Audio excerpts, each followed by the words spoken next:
And News 3's Andy Choi joins us now live with how these connections are impacting our community. Andy? That's right, Eric and Sarah. For several years, it's been a perennial question as Madison continues to grow.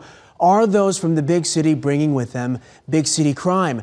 Neighborhood leaders say while the answer isn't clear, the solution should not be about pointing fingers.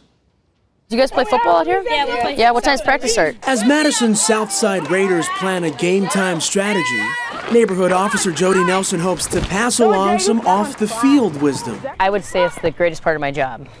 It's, kids are the future, and, it's important to be positive in their lives. Nelson says a handful of these middle school athletes come with Chicago family ties. What I hear from a lot of people from Chicago and just Illinois in general is they come up here to make a fresh start. They're coming up to make a better life for their families. But too often, Nelson says, these fresh starts turn into lost opportunities. Being the neighborhood officer, you pay closer attention, I think, to those types of trends. I gotta believe that there's hope. Michael Johnson with the Boys and Girls Club of Dane County grew up in Chicago's public housing.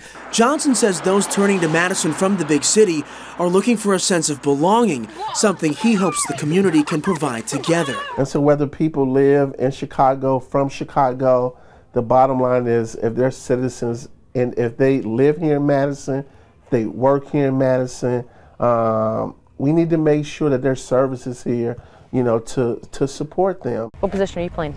Quarterback. Quarterback? I can tell. You got a good arm on you. Officer Nelson agrees, saying support is something that must be shared among all residents. And what's to say that what happened last week couldn't have been different if maybe there was somebody like me or another officer in their lives, or even a positive adult influence in their life. 1 o'clock.